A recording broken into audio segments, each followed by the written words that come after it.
This recording will go over pyelonephritis. Pyelonephritis is a bacterial infection in the kidney and renal pelvis. Acute pyelonephritis is an active bacterial infection, whereas chronic pyelonephritis results from repeated or continued upper urinary tract infections that occur almost exclusively in patients who have anatomic abnormalities of the urinary tract. In pyelonephritis, organisms usually move up from the urinary tract into the kidney tissue. This is more likely to occur when urine refluxes from the bladder into the ureters and then to the kidney. Reflux is the reverse or upward flow of urine toward the renal pelvis and kidney. Infection can also be transmitted by organisms in the blood, but this cause of pyelonephritis is rare unless the patient has impaired immunity. Acute pyelonephritis involves immunity responses leading to acute tissue inflammation, local edema, tubular cell necrosis, and possible abscess formation.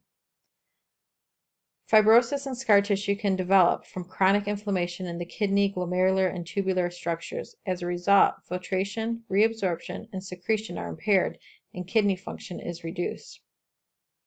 Single episodes of acute pyelonephritis result from bacterial infection with or without obstruction or reflux.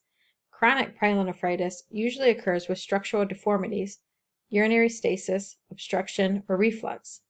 Conditions that lead to urinary stasis include prolonged bed rest and paralysis. Obstruction can be caused by stones, kidney cancer, scarring from pelvic radiation or surgery, recurrent infection, or injury. Reflux may also occur from scarring or as a result from anatomic anomalies. Reflux can also occur from bladder tumors, prostate enlargement, or urinary stones. Reduced bladder tone from diabetic neuropathy, spinal cord injury, or neurodegenerative diseases such as spina bifida and MS contributes to stasis and reflux. The most common pyelonephritis-causing infecting organism among community-dwelling adults is E. coli. Acute pyelonephritis is most common in women 20 to 30 years of age. Because chronic pyelonephritis is rarely characterized by infection alone, the incidence and prevalence is linked to underlying condition or conditions that lead to relapsing inflammatory damage to the kidney.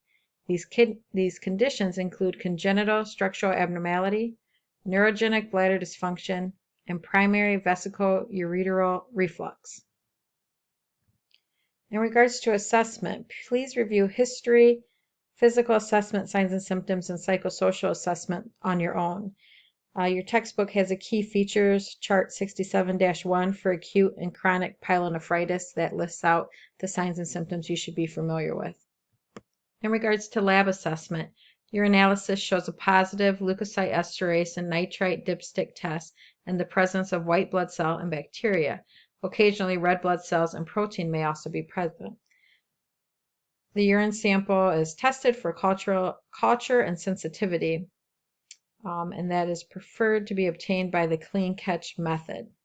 Blood cultures may be obtained to determine the source and spread of infectious organisms. Other blood tests include white blood cell count and differential of the complete blood cell count, as well as C-reactive protein and erythrocyte sedimentation rate to determine immunity responses and the presence of inflammation. So the C-reactive protein and the ESR rate, the erythrocyte sedimentation rate, are indicators of inflammation, not just specifically to kidney, but just in general inflammation. Serum tests of kidney function, such as BUN and creatinine, are used as baseline and to trend recovery or deterioration. Estimate of the glomerular filtration rate, or GFR, are used to trend kidney function also. An X-ray of the kidneys, ureters, and bladder, known as a KUB or a CT, is performed to visualize anatomy, inflammation, fluid accumulation, abscess formation, and defects in the kidneys and the urinary tract. These tests also identify stones, kidney tumors or cysts, or prostate enlargement.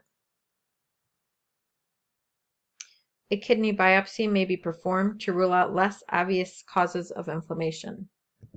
The priority problems for the patient with pyelonephritis is pain and potential for chronic kidney disease.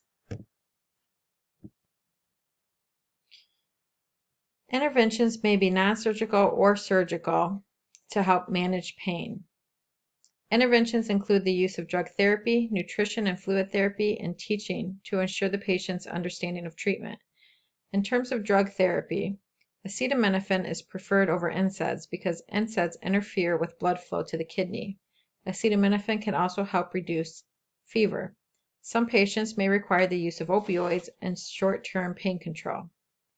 Drug therapy with antibiotics is prescribed to treat the infection that's causing the pyelonephritis.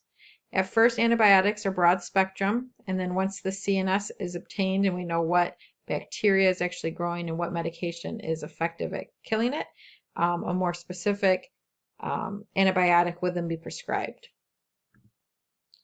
Catheter replacement is supportive for a patient requiring a urinary catheter for 2 or more weeks, such as a patient with a neurogenic bladder or wound healing. This involves removal and replacement of the catheter and closed drain system before starting antibiotic therapy.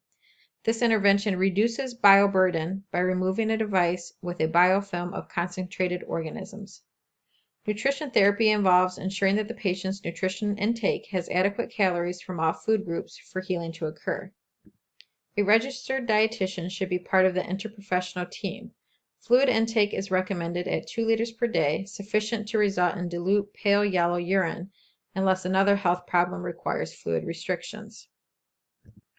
Surgical interventions can correct structural problems causing urine reflux or obstruction of urine outflow, or can remove the source of infection. A pyelolithotomy is needed for removal of a large stone in the kidney pelvis that blocks urine flow and causes infections. Nephrectomy is a last resort when all other measures to clear the infection have failed. For patients with poor ureter valve closure or dilated ureters, ureteroplasty or ureter repair or revision or ureteral reimplantation through another site in the bladder wall preserves kidney function and eliminates infection. The patient is expected to conserve existing kidney function. Underlying genitourinary abnormalities must be identified and appropriate interventions taken to manage a current infection and the risk for subsequent infections.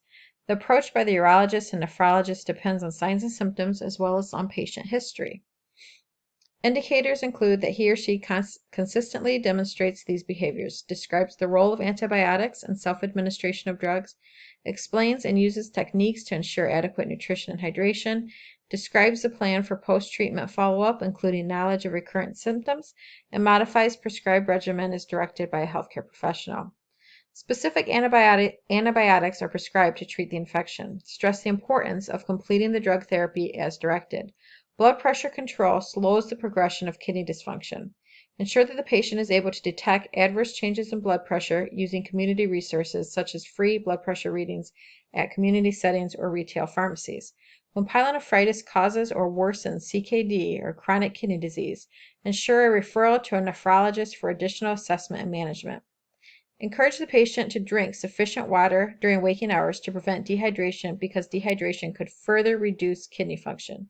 When dietary protein is restricted, a registered dietitian can help the family select appropriate food and proportions. Consult with a dietitian and reinforce the prescribed interventions. Please review the care coordination and transition management as well as evaluation sections on your own.